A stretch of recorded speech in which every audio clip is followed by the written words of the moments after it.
are the old gods? Is what perhaps most of us should ask. Who is more to do with the human persona we like to plaster onto these beings that we call gods? We like to give them human form, we like to give them human attributes, we like to give them human successes and failings and desires and greed and hatred and anger. But these things are more to do with our ability to understand the gods, and it has to do with the gods themselves, and these things have to do with the gods themselves. Gods are pieces of the source of the basic primordial code of all that is. Pieces of this code are the gods, and the gods delineate and become many other things, including something like human beings, sentient life, life itself, space, time, matter. Gods are that which are heads of these different aspects of existence, of the multiverse, of all the worlds along the tree of Yggdrasil. And when I say Yggdrasil, I am referring to the Nordic gods, Northern European gods.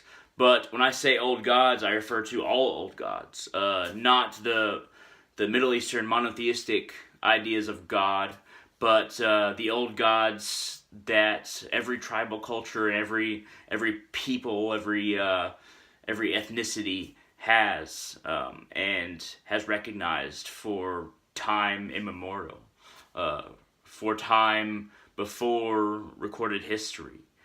We see paintings and pictures of the old gods in many cultures, even if we don't see their, even if we can't read about them, even if we can't refer to a text, because a lot of these pictures and stoneworkings and even a lot of the runes were kind of before writing. A lot of these runes we just can't understand. A lot of runes we can, but those are runes that came later. In the human mind, we always had this picture of what was above us. We didn't know how to develop a language in which we could communicate it, but we always wanted to express ourselves and what this meant to us, what something that was bigger than us meant to us, our queries, our self-questioning, our experience of the divine. We always wanted to communicate it, and even if it was just in pictures or carvings, we can see our ancestors asking and giving deference to the divine in ways that we still do today, and we still should. The divine we can explain in ways that are scientific, and while science itself hasn't fully recognized something like gods, I think we're on the right path. A trans-dimensional theory, the idea that there are multiple universes, the idea that time itself is kind of an interchangeable thing, depending on where you are, how fast you travel, and what you are relative to. Time being more flexible than we realized previously. Wormholes going through space itself, folding space, and coming out of different spots. Everything seems more malleable. The universes themselves, dimensions.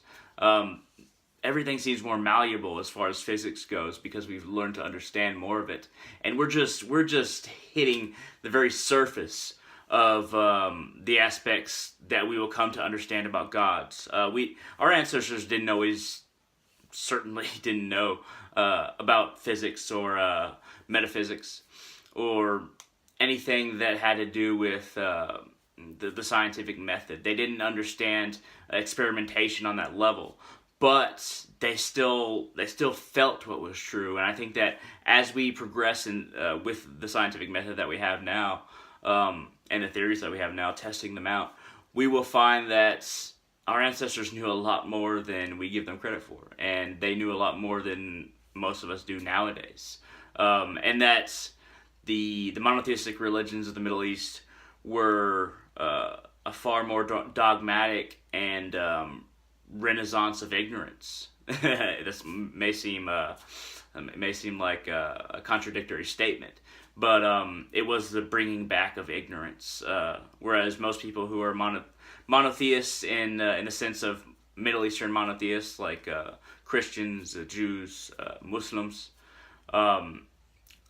they think that these things were an improvement from the old gods, from the multiple god systems, the polytheists, who a lot of them realize that the different gods are a part of the same thing, like we're a part of the same thing, and that there's no real separation. But they believe that the multiple god system, they take it at face value, they don't try to interpret it, and they see their religions as being an improvement upon the multiple god system, the multiple spirit system, and the system in which individuals could appeal to the gods and do magic in order to affect their own spiritual life and not refer to an authority on the matter.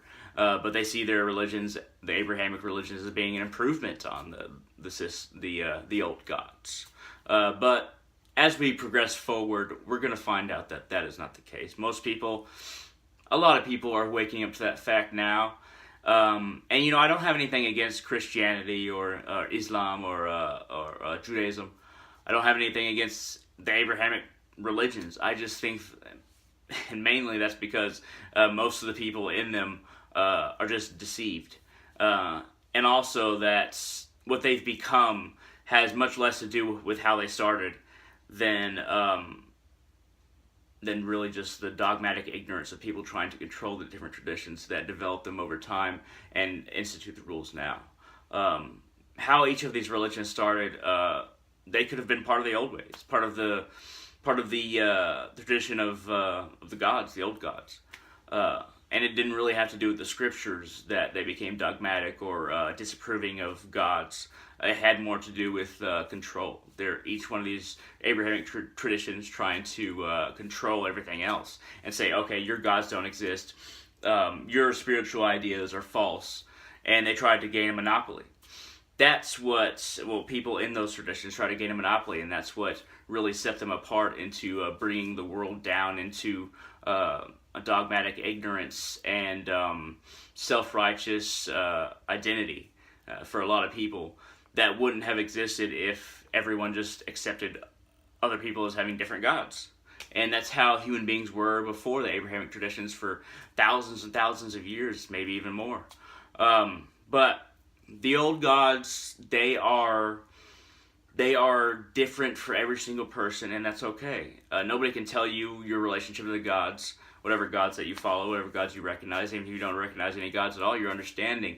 Nobody can tell you. There is no structure that forces you to recognize the old gods in a certain way. But I would highly recommend that you look to certain sources and try to find what gods appeal to you and how to understand gods in general. But thank you very much for watching. This has been a video about the old gods. I hope it's been informative. If you have any questions, shoot them down in the comment section below. And I really hope to see you on my channel in the future. Thank you very much for watching.